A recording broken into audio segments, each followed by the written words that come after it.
So part 1 video में हमने discuss किया था मास, डेंसिटी। मास और वेट में डिफरेंस क्या है, मास और वेट का डिफरेंस तो बताया, लेकिन हम लोग डेली रूटीन में बैलेंस पे, एनालिटिकल बैलेंस पे जो चीज मेजर करते हैं वो वेट है या मास है, ये चीज मिस हो रहा था। डेली रूटीन में हम वेइंग बैलेंस पे, एनालिटिकल बैलेंस पे वेट लेते हैं या मास लेते हैं?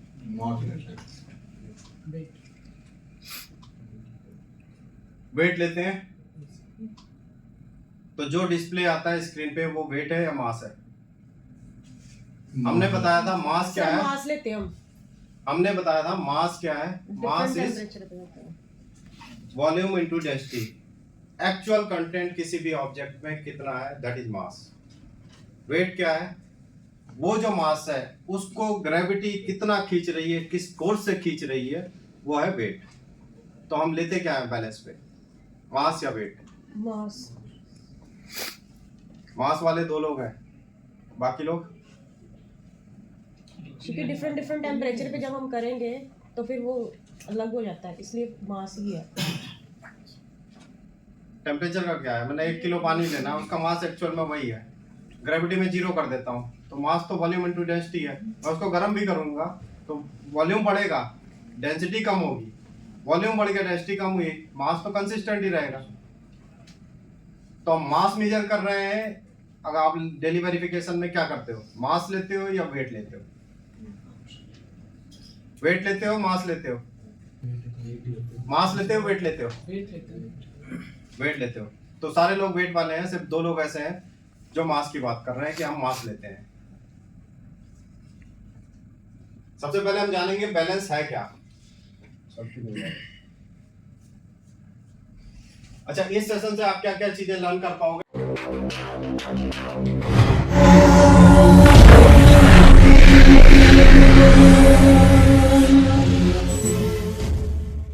कितने टाइप के बैलेंसेस जनरली होते हैं और what we measure on analytical balance. हम मेजर क्या करते हैं, मास मेजर करते हैं या वेट मेजर करते हैं?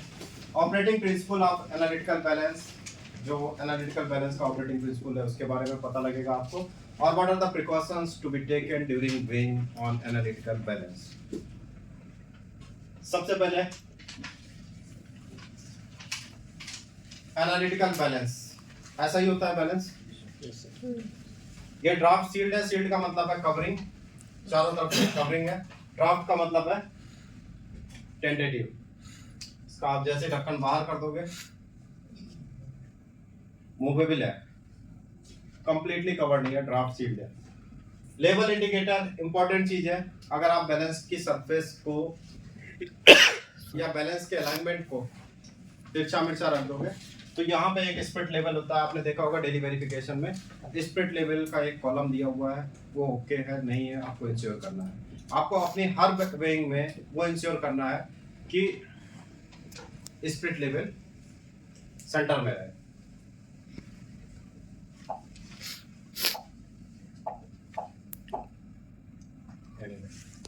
ये स्प्रिट लेवल हो गया, level indicator.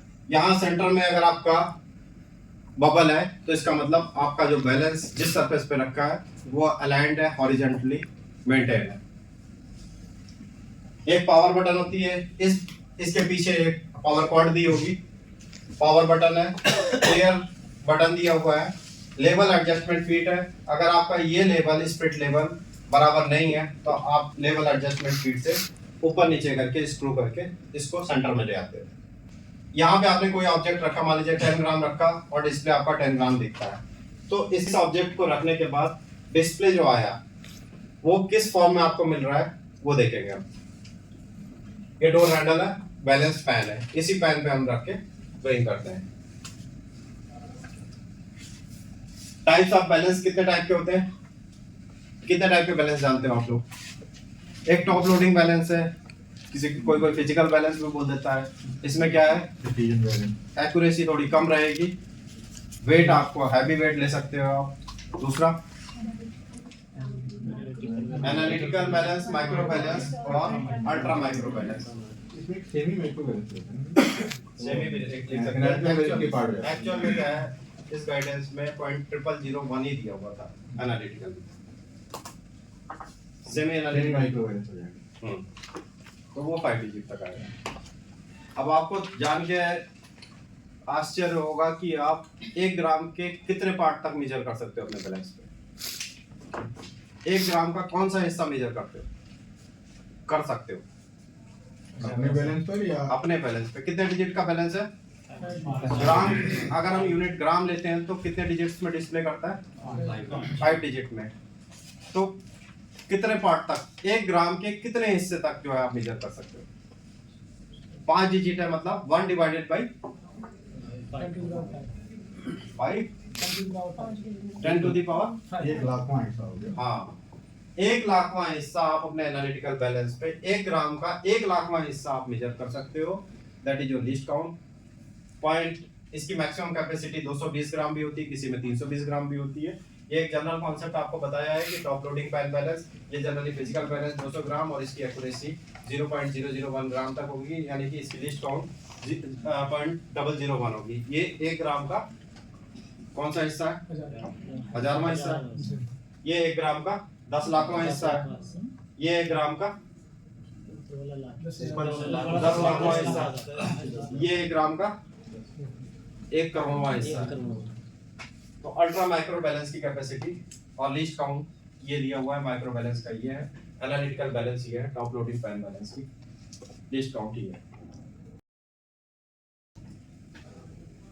Do we measure mass और weight on analytical balance? Principle क्या है? प्रिंसिपल से आप समझो, बैलेंस पैन पे आपने 10 ग्राम का वेट रखा, वो यहाँ कंट्रोल सर्किट आने के बाद ये डिस्प्ले दे रहा है, तो ये वेट है या मास है? मास है। मास क्यों है? मास इसलिए है कि जो भी बैलेंस पर हम लोग वर्क करते हैं तो सबसे पहले वह वेट को मेजर करता है। बैलेंस वेट को मेजर करता है और मेजर करने के बाद इंटरनली वो उसको कैलकुलेट करता है और उसके हिसाब से उसके मास को डिस्प्ले करता है। इंटरनली कैलिब्रेट का क्या मतलब है?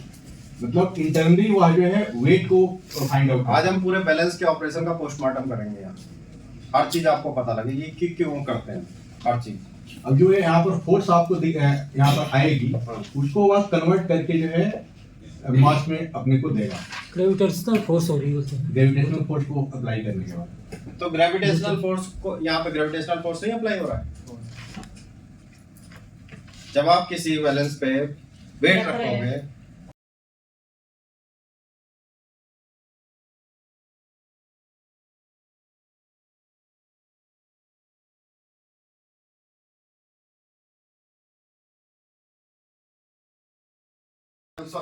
जब हम पैन में कोई ऑब्जेक्ट रखते हैं तो ये ग्रेविटी को लेगा नहीं लेगा, मतलब ऐसा तो नहीं वहां ग्रेविटी 0 हो गई है, लेगा। लेगा। तो हम वेट मेजर कर रहे हैं या मास मेजर कर रहे हैं? डिस्प्ले पर हमको मास मिल रहा है क्यों मिल रहा है? थ्रू वेट, वेट के थ्रू मास मिल रहा है। वेट के थ्रू मास कैसे मिल सकता है? वेट अगर दे रहा है, ग्रेविटी लग रही है आप बोल रहे हो, तो वेट के थ्रू मास कैसे मिल सकता है? इंटरनली वह वेट को काउंट करता है। कैसे कर रहा है? वेट को कर रहा है तो वेट ही तो मैं भी बोल रहा हूँ कि वेट को कर रहा होगा, लेकिन डिस्प्ले में वो मास दे रहा है। हाँ डिस्प्ले में मास कैसे दे देगा? सर ये कहना चाह रहे हैं शायद कि कैलकुलेशन करके वो दे रहा है, हाँ? कैलकुलेट करके दे रहा है जो भी। कैसे कर रहा है? यहाँ पर लाइट सोर्स पड़ा उसका डिटेक्टर के थ्रू। यहाँ पे हमने 10 ग्राम का ऑब्जेक्ट रखा, मान लीजिए आपने वेट रखा, वेट बॉक्स से आपने वेट निकाला, 10 ग्राम का वेट रखा, तो निश्चित रूप से उस पर ग्रेविटेशनल फोर्स लगेगा, क्योंकि अभी तक हमने कोई ग्रेविटेशनल फोर्स का नलिफिकेशन नहीं किया है। अब हमारे बैलेंस में डिवाइस है, north pole, south pole, north pole.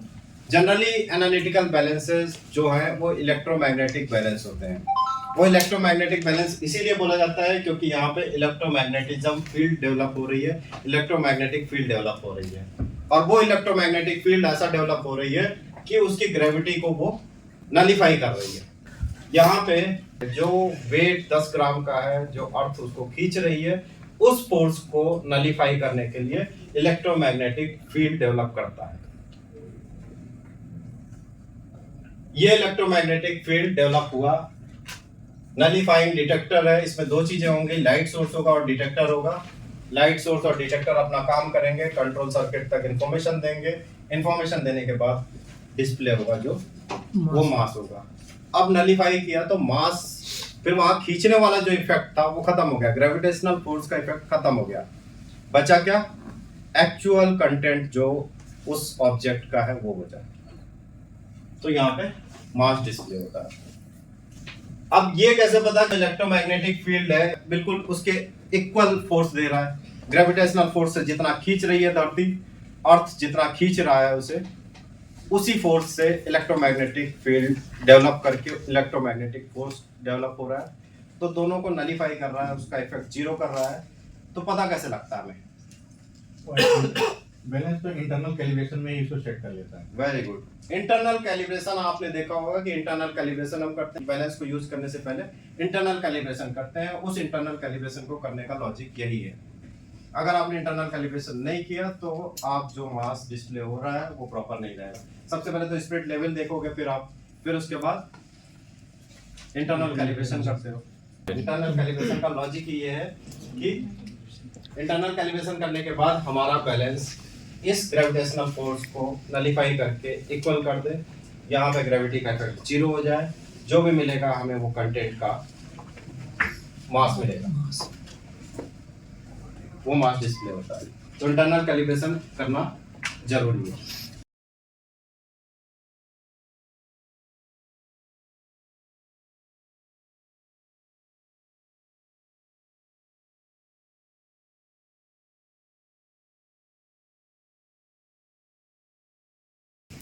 So we measure mass on analytical balance.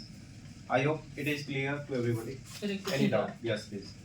Internal calibration करते हैं सर, तो कैसे पता कि 24 घंटे के लिए ही वो मतलब नलीफाई कर रहा है? Very good. We'll take अभी बताइए। नहीं सर, वो ऑटोमेटिकली बीच में ना 3 बार लेता है हाँ। बैलेंस, दिन में 3 बार लेता है ऑटोमेटिकली। सर नाइट में देखा ऑटोमेटिक प्रिंट देता है, वो वेट का 100 ग्राम 200 दिन में 3 बार लेता है। बैलेंस जब भी आप से ऑन करेंगे तो एटलीस्ट हाफ एन आवर का एक टाइमिंग दी जाती है, ताकि वह अपना इलेक्ट्रोमैग्नेटिक फील्ड को पूरा कंप्लीटली जनरेट कर सके, मतलब उसको बैलेंस इक्विलिब्रेशन में आ जाए। Sir balance we can off and off any time? नहीं, उसका टाइमिंग अलग अलग है। अगर आप जो है अल्ट्रा माइक्रो बैलेंस को देखेंगे तो 24 आवर्स ले लेता है वह इक्विलिब्रेट होने में। तो अलग अलग बैलेंसेस कैपेसिटी का अलग अलग इक्विलिब्रेशन टाइम है। Are we switching off the balance no sir, any time? नहीं करते? नहीं सर। इंटरनल कैलिब्रेशन में जब बैलेंस की ऑटोमेटिक कैपेसिटी है, जैसा इन्होंने बताया कि 2 या 3 बार ऑटोमेटिक एडजस्टमेंट करता है इंटरनल कैलिब्रेशन करके, तो वो नलीफाई ही करता है, इस चीज इलेक्ट्रोमैग्नेटिक फील्ड डेवलप करता है और नलीफाई करता है ताकि वो मास ही डिस्प्ले कर सके, ना कि वेट। ठीक है? और आपका जो सवाल है रिपीट करना। सर इंटरनल कैलिब्रेशन एक दिन में मतलब 24 घंटे के लिए कैसे पता कि 24 घंटे में नलीफाई होगा उसका? हाँ, उसका रीजन ये है कि अगर हमने इंटरनल कैलिब्रेशन एक बार कर दिया और हमने बैलेंस को ऑफ नहीं किया, अगर हमने ऑफ कर दिया तो हमें इंटरनल कैलिब्रेशन करना पड़ेगा। और जैसा कि टुनटुन जी ने बताया कि आधे घंटे पहले आपको स्टेबलाइजेशन करना पड़ेगा, वो भी अभी हम कवर करेंगे कि क्यों करना पड़ेगा। तो अगर आपका स्विच ऑफ हुआ है तो आपको इंटरनल कैलिब्रेशन करना ही पड़ेगा। अगर आप नहीं करते हो तो आपको एक्चुअल वैल्यू जो ऑब्जेक्ट है उसका मास नहीं डिस्प्ले होगा। अगर आपका स्पिरिट लेवल भी मेंटेन नहीं है तो भी एक्चुअल वैल्यू नहीं आएगी।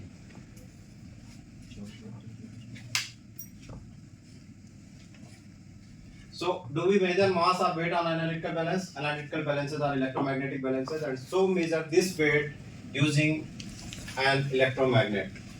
जनरल अगर हम उस इलेक्ट्रोमैग्नेटिक फील्ड को हटा दें तो वो हमें वेट का डिस्प्ले देगा, लेकिन अगर हमने इलेक्ट्रोमैग्नेटिक फील्ड डेवलप कर दिया, फोर्स को नलीफाई कर दिया, तो हमें मास डिस्प्ले करेगा। नाउ द पिक्चर शोज, जो मैंने अभी आपको पिक्चर दिखाई, the operation of analytical balance in which electromagnetic servomotor generates a force counter the weight of the mass being measured.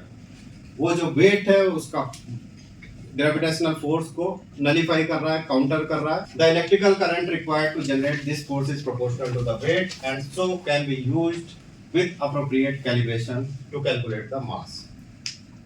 This mass is then displayed on the screen of the balance. Clear है? अगर आपने wait 10 ग्राम रखा तो electrical current उस हिसाब से adjust होकर electromagnetic field उस हिसाब से डेवलप होगा, उसके फोर्स को, ग्रेविटेशनल फोर्स को नलीफाई करे। 200 ग्राम रखोगे तो इलेक्ट्रिकल फोर्स उसके हिसाब से जनरेट होगा ताकि वो नलीफाई कर सके। Detectors are installed to signal when the weight and electromagnetic forces are equal, that uses a source and light detector. Null detector ने अपना काम कर दिया, ये आपको कैसे पता लगेगा? डिस्प्ले आता है कुछ, उस पे स्टार और स्टेबलाइजेशन का, आप बोलते हो कि स्टेबल हो गया, इस पे स्टार आता है, आता है एक सिंबल आता है, वो सिंबल बताता है आपके नल डिटेक्टर ने अपना काम कर दिया। अब जो मास आ रहा है वो सही मास है, अगर आप उसके पहले लेते हो तो वो एक्चुअल मास नहीं है। स्टार होगा, एरो होगा, depends on make and model, but एक सिंबल आपका अपीयर होता है कि भाई अब नल डिटेक्टर ने अपना काम कर दिया। Clear? Placing of any magnet और मैग्नेटिक मटेरियल में आल्सो अफेक्ट द वेइंग। अब इलेक्ट्रोमैग्नेटिक फील्ड डेवलप हो रही है, इसका मतलब अगर हमने उसके पास कोई मैग्नेट रख दिया है, कोई मैग्नेटिक वाली चीज रख दी, मैग्नेटिक फील्ड जो डेवलप कर रही है, तो आपकी वेइंग सफर कर सकती है, आपकी वेइंग एरनियस हो सकती है, आपकी वेइंग में मोबाइल फोन भी कर सकता है। यस, कोई भी इलेक्ट्रोमैग्नेटिक फील्ड या मैग्नेटिक फील्ड जो है आप उसके आसपास नहीं रख के वेट करोगे, अदरवाइज आपको एरर मिलेगी। ये मैंने आपको बता दिया, लाइट सोर्स है, डिटेक्टर है, लाइट सोर्स है, डिटेक्टर आया, जैसे ये नलीफाई करता है आपको एक डिस्प्ले, सिंबल डिस्प्ले होता है, स्टार हुआ, एरो हुआ, कुछ भी जो मेक एंड मॉडल के हिसाब से, और फिर मास डिस्प्ले हो गया आपको। यहाँ तक किसी को कोई डाउट? सर फिर हम मास क्यों नहीं बोलते, वेट क्यों बोलते? Very good question. हम मास क्यों नहीं बोलते भाई, हम तो वेट बोलते हैं उसको। टर्मिनोलॉजी में हम मास, अगर मैं बोलूं आपसे बल्क डेंसिटी करके ले आओ एक पाउडर की, क्या करोगे आप? पाउडर लोगे, उसका वेट लोगे। जनरल टर्मिनोलॉजी हम वेट लेते हैं, वेइंग बैलेंस है, जनरल टर्मिनोलॉजी वेट की है, एक्चुअल में वो मास है। वे करते हैं, वेइंग एक्टिविटी वेट है, बोलते हैं। तो आप वेट जनरल टर्मिनोलॉजी में बोलते हो, एक्चुअल में वो मास है। क्यों? क्योंकि आप किसी सिलेंडर में लोगे, मेजरिंग सिलेंडर में लिया, आपको बोला कि इसकी बल्क डेंसिटी करके ले आओ, तो आप क्या करोगे? उसका वेट लोगे, वेट लिया, नलीफाई हुआ, नलीफाई होने के बाद आपको मास डिस्प्ले हो गया, ये मास डिवाइडेड बाय जो उसका वॉल्यूम है, वही करते हो, कोई डेंसिटी लगाते हो उसमें। सर यहाँ पर सिंपल है कि वे कर रहे हैं, वेट नहीं, वे कर रहे हैं किसका? तो मास का, वेइंग है, वेट नहीं है। अब मैं सीधा आपको इसी एग्जांपल से, इसी फॉर्मूले से समझाने की कोशिश कर रहा हूँ कि डेंसिटी निकालना हुआ तो फॉर्मूला क्या है? Mass upon volume. हम बल्क डेंसिटी निकालते हैं तो क्या करते हैं? सीधा हमने कहे हम बैलेंस पे हमने उस ऑब्जेक्ट का वेट लिया और उसका वॉल्यूम देख लिया कितना है, तो मास अपॉन वॉल्यूम। तो हम मास ही निकालते हैं, मास ही यूज करते हैं, जो एक्चुअल टर्म है वो मास है। आप अपनी टर्मिनोलॉजी में कुछ भी यूज करो, उससे एक्चुअल टर्मिनोलॉजी में कोई फर्क तो नहीं। ये तो वर्ल्ड वाइड गलत हो रहा है सर, फिर वेट बोल रहे हैं हम उस चीज को। वेट कहाँ बोल रहे हो आप? मास ही बोल रहे हैं। कहाँ बोल रहा है कि वेट करो? हम तो हर वे जगह, कह रहा है, हम तो हर जगह बात वेट तो ही सही है। एक वेट बात ही ले तो रहे सही है। हैं। जैसे हम बोले वेट ऑफ पिग्नोमीटर, तो क्या हुआ ये? टर्मिनोलॉजी वेट की है, एक्चुअल में मेजरमेंट वो मास का है। सर अगर हम सर मास वे कर रहे हैं, जस्ट सर एक क्वेश्चन था, तो जैसे क्वेश्चन रहता था कि हमारा वेट यहाँ पे ये है और चंद्रमा पे ये होगा, तो अगर हम मास ही निकाल रहे हैं तो फिर अंतर कैसे हो रहा है? चंद्रमा पे 1/6 की ग्रेविटी है। अगर मैं यहाँ पे 6 किलो को वजन है किसी ऑब्जेक्ट का, चंद्रमा पे ले जाऊंगा तो वो 1 किलो का होगा। चंद्रमा के नीचे जो ग्रेविटी का फोर्स है, मैं बैलेंस ले गया, मैंने कैलिब्रेट किया चंद्रमा पे, वहां पे कैलिब्रेशन हुआ, एडजस्टमेंट हुआ, इलेक्ट्रोमैग्नेटिक फील्ड डेवलप हुई, उसका ग्रेविटी 0 हो गया। तो 6 किलो का वेट वहां पे कितना दिखेगा? क्या होगा वो? 6 किलो का मास वहां पर भी 6 किलो का मास ही दिखाएगा, कहीं चेंज नहीं होगा। आप पूरे वर्ल्ड में कहीं भी लेके चले जाएं, अगर यहाँ पर आपने 1 ग्राम मास किया, वे किया हुआ है, तो दूसरे जगह भी एक ही ग्राम होगा, उसमें डिफरेंसेस नहीं है। बिल्कुल, मैं आपको एक चंद्रमा वाले एग्जांपल से समझाता हूँ कि अगर मैंने ग्रेविटेशनल फोर्स को वहां नलीफाई कर दिया, नलीफायर हमारे पास लगा हुआ है, ये डिटेक्टर लगा है, नल डिटेक्टर लगा हुआ है, इसमें हम वहां गए, हमने वहां इलेक्ट्रोमैग्नेटिक फील्ड बैलेंस पे दे दी और उसी 6 किलोग्राम के ऑब्जेक्ट को मैं मास चंद्रमा पे ले गया, तो वो कितना मेजर करेगा? जब मैं वहां ग्रेविटेशनल फोर्स 1/6 जो है यहाँ की धरती का, उसको वहां पे नलीफाई कर दूंगा तो कितना मास आएगा, मतलब कितना ऑब्जेक्ट का कंटेंट कितना आएगा वहां? 6 किलो ही आएगा। तो इसका मतलब तो मतलब फिर क्वेश्चन गलत हो गया वो, क्या क्वेश्चन गलत हो गया? 6 टाइम रिड्यूस नहीं हुआ ना फिर वहाँ पे, रिड्यूस होना तो तब आपने यहाँ पे डिवाइस अप्लाई की है ना, आप वहां पर वेट नहीं Nullify कर कर रहे रहे हो, हो। मास देख रहे हो। हाँ नलीफाई करें, जीरो आप आ ये जाएगा। अगर नहीं करोगे, आपने एक नॉर्मल वेइंग बैलेंस ले लिया, लटकाने वाला बैलेंस लिया, वहां पे वो 6 किलो 1 किलो दिखाएगा, स्प्रिंग बैलेंस यहाँ पे आप 6 लेते किलो हो तो दिखाएगा, वो वो वेट वेट दिखाएगा। है। जो आप तराजू से लेते हो वो वेट है। वो है। अच्छा, अगर मतलब यहाँ पे मास है मतलब हम तराजू पे अगर वेट ले रहे हैं तो वो वेट है। No. वो वेट है और No, ये no, no, मास है। no, sir. तराजू पर अगर वेट ले रहे हैं तो वहां पर तो आपका वहां से भी मास ही निकलेगा।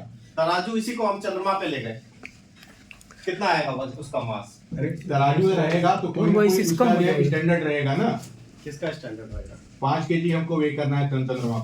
पर, एक स्टैंडर्ड होगा तराजू के लिए, 5 kg तो 5 केजी हमने स्टैंडर्ड छोड़ दो, हम एक तराजू और एक 5 किलो के वेट के साथ यहाँ पे हमने हाँ। वेट ले लिया और फिर चांद पे चले गए, कितना वेट आएगा? तराजू मतलब 2 पलड़े वाले की बात कर रहे हैं ना। 2 पलड़े की नहीं, मैं आप स्प्रिंग वाले तराजू की स्प्रिंग बात वाले पर तो वो तो वेट दिखाएगा। तो वही मैं बोल रहा हूँ। स्प्रिंग जहां हम वे कर लेते हैं वह वेट दिखा रहा है। वो एक हम बैलेंस कंपनसेशन की तो बात ही नहीं कर रहे हैं, लेकिन 5 किलो का वेट वहां पे दूसरी जगह आपको नहीं, दिखेगा, यानी 1/6 होगा। यानी कि जो तराजू वाला वेट है या स्प्रिंग वाला वेट है, उस पे हम किसी चीज को वे कर रहे हैं, वो सिर्फ ग्रेविटेशनल फोर्स के इफेक्ट में वजन बता रहा फोर्स है। को दिखा रहा है। नहीं, कितना उसका है, उसमें कितने उसकी force वेइंग से और आप इलेक्ट्रॉनिक कीजिए। बैलेंस की वेइंग में अंतर होगा। यस, इलेक्ट्रॉनिक, वही तो मैंने बोला कि आपका जो इलेक्ट्रॉनिक एनालिटिकल बैलेंस है, दैट आर इलेक्ट्रोमैग्नेटिक एनालिटिकल। मतलब हम अगर तराजू पे खड़े हो जाएं तो हमारा वेट अलग दिखाएगा, और हम अगर इस टाइप के बैलेंस पे, इलेक्ट्रॉनिक बैलेंस पे खड़े हो जाते हैं तो हमारा वेट अलग दिखाएगा।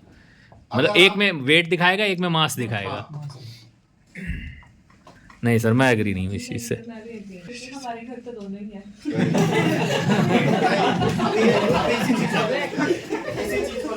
यहाँ पे हम इलेक्ट्रोमैग्नेटिक एनालिटिकल बैलेंस इसीलिए यूज करते हैं ताकि ये नलीफाई कर दे। ये मशीन हम यूज करते हैं ताकि ये मास में कन्वर्ट करके हमको डिस्प्ले दे।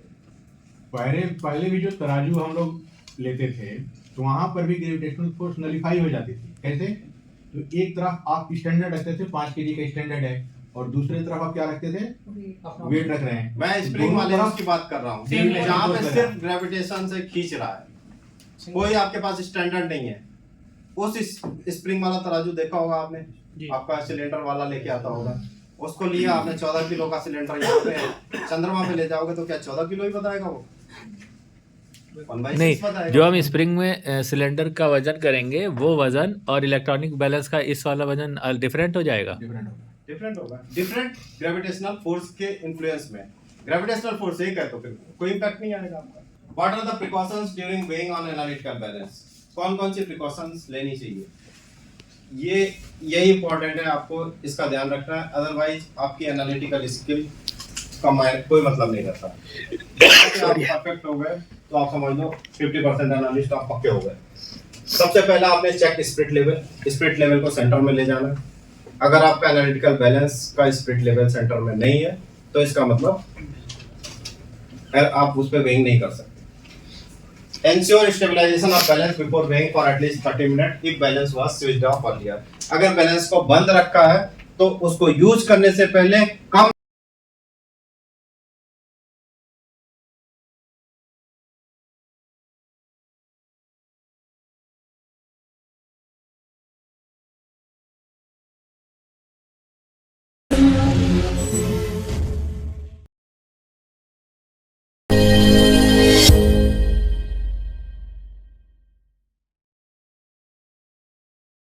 ठीक है। जो लोग नए हैं उनको पता होना चाहिए कि YouTube चैनल पे वीडियो दिख जाएगी, तो आप देख सकते हो और अपने कोलिग्स को भी शेयर कर सकते हो अगर आपको अच्छा लगता है।